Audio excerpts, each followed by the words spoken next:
Hello friends, स्वागत है आपका आपके अपने YouTube channel R S teacher academy पर। दोस्तों, आज हम बात करने वाले हैं वंशानुक्रम और पर्यावरण। इनके डेफिनेशन क्या है और इनका अर्थ क्या होता है। ठीक है, इन दोनों के बारे में डीपली अब हम जो आपको नोट्स प्रोवाइड कराएंगे। तो चलिए शुरू करते हैं।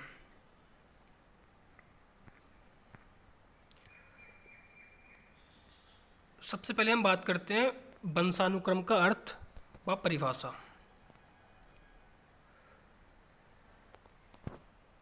Meaning and definition of heredity. वंशानुक्रम का अंग्रेजी रूपांतरण हेरिडिटी है।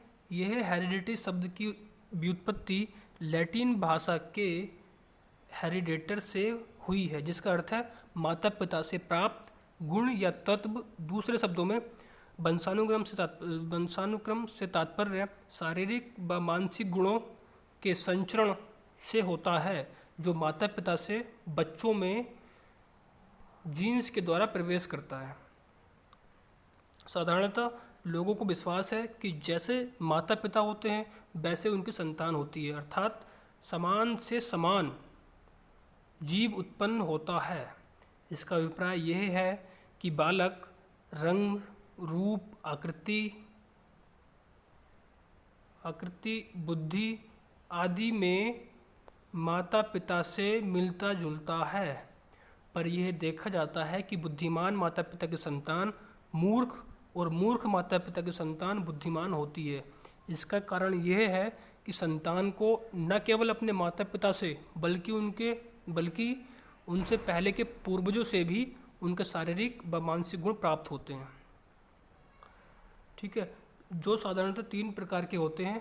पहला है अपने पूर्वजों की समानता, सेकंड है आपका पूर्वजों की भिन्नता, एंड थर्ड है कुछ असामान्य विचित्रताएं। इसी को हम क्या कहते हैं, वंशानुक्रम या वंश परंपरा या पैतृकता या फिर आनुवांशिकता आदि के नामों से पुकारते हैं। ठीक है दोस्तों, तो ये तो था हमारा जो मीनिंग था वंशानुक्रम या आनुवांशिकता का। तो ये था आपका उसका मीनिंग। वंशानुक्रम में उन सभी अनुभवों को शामिल किया जाता है जो व्यक्ति को जन्म से मिलते हैं, यानी कि जो बाई बर्थ जो व्यक्ति को मिलते हैं, वो सारे के सारे अनुभवों को वंशानुक्रम में शामिल किया जाता है। जैसे कि इंग्लिश तथा इंग्लिश ने अपने शब्दकोश में लिखा है, कुत्ते के बच्चे कुत्ते होते हैं और खरगोश के बच्चे खरगोश। ठीक, जैसे कि आप देख सकते हैं, कुत्ते के बच्चे कुत्ते होते हैं और खरगोश के बच्चे खरगोश, यानी कि जैसा व्यक्ति होगा उसके बच्चे भी वैसे ही होंगे। ठीक है, वंशानुक्रम ये किसके कारण है? ये वंशानुक्रम के कारण ही है। ये बात सभी प्राणियों तथा और वनस्पतियों पर लागू होती है।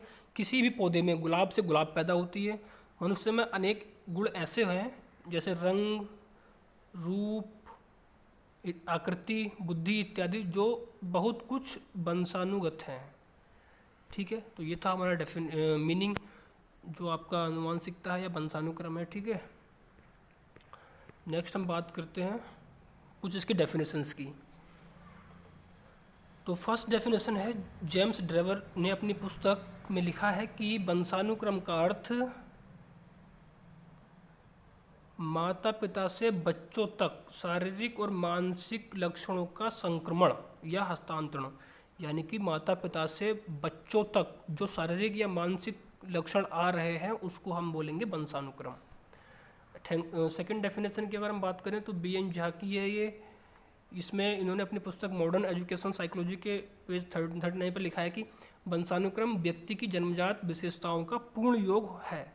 व्यक्ति की जन्मजात विशेषताओं का पूर्ण योग वंशानुक्रम है। ठीक है दोस्तों, नेक्स्ट जो डेफिनेशन है उसकी हम बात करते हैं रमन बिहारी लाल की। इन्होंने अपनी पुस्तक शिक्षा मनोविज्ञान में लिखा है कि वंशानुक्रम से तात्पर्य उन शारीरिक एवं मानसिक गुण बीजों से है जो व्यक्ति अपनी प्रजाति, पूर्वजों एवं माता पिता से प्राप्त करता है।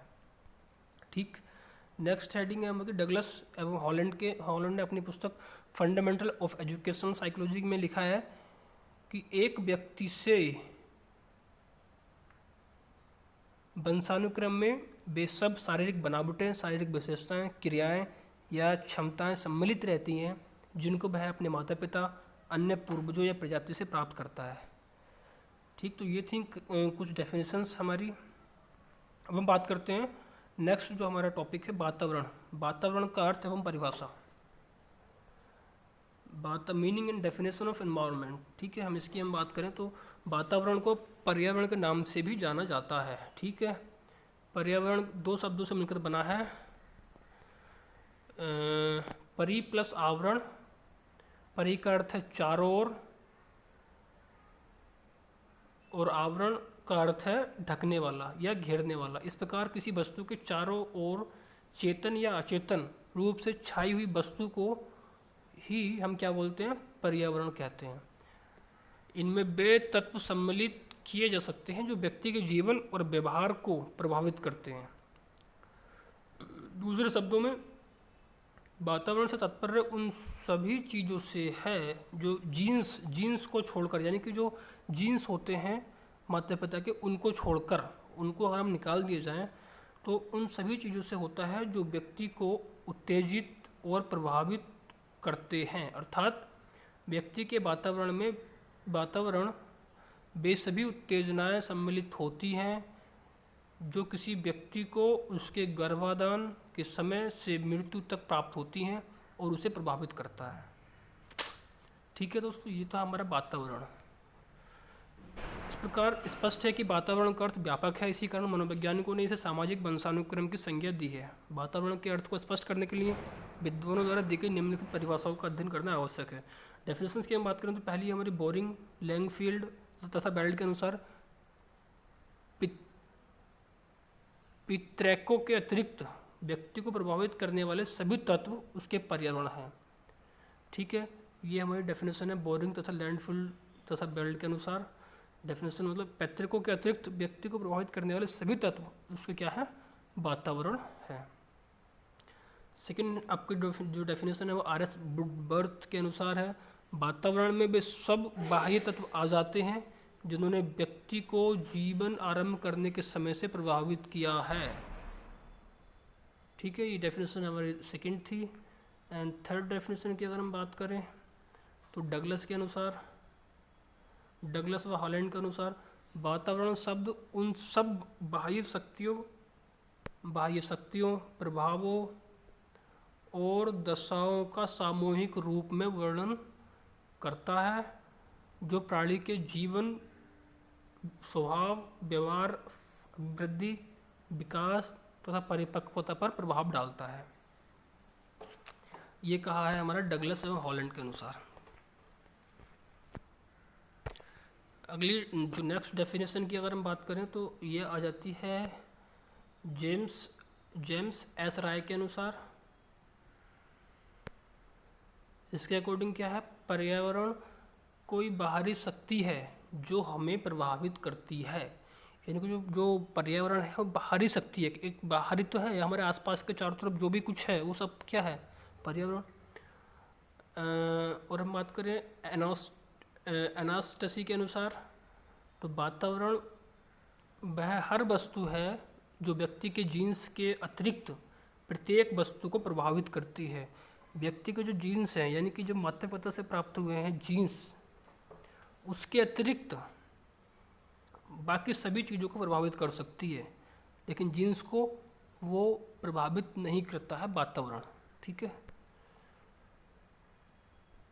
पी जिसवर्ट के अनुसार अगर हम बात करें तो जो किसी वस्तु को चारों ओर से घेरे रहती है तथा उस पर प्रत्यक्ष प्रभाव डालती है, उस वस्तु को हम क्या बोलते हैं, वातावरण। नेक्स्ट, ये कई सारी हमने परिभाषाएं की बात की, तो उपयुक्त परिभाषाओं से स्पष्ट होता है कि मानव विकास के संदर्भ में वातावरण का अर्थ अंतःकोशीय वातावरण, प्राकृतिक वातावरण और सामाजिक वातावरण, इन तीनों से होता है। अंतःकोशीय वातावरण में मनुष्य का वंशकोश, वंशसूत्र, पित्रैक यानी कि जीन्स, कोषारस आदि तत्व आते हैं। प्राकृतिक वातावरण में भौगोलिक परिस्थितियाँ एवं उसमें प्राप्त होने वाले प्राकृतिक पदार्थ जैसे जल, थल, वायु एवं आकाश, सूर्य आदि तत्व आते हैं। और सामाजिक वातावरण में उसका परिवार, समाज, संस्कृति, शिक्षा आदि तत्व आते हैं जिनका व्यक्ति या प्राणी पर किसी न किसी प्रकार से प्रभाव पड़ता है।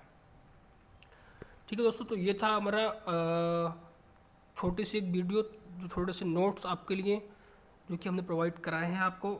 आई होप आपको अच्छे लगे हो, और ये वीडियो अगर आपको अच्छी लगी हो तो कृपया हमें सपोर्ट करें इस यूट्यूब चैनल को सब्सक्राइब करके और इस वीडियो को लाइक करके।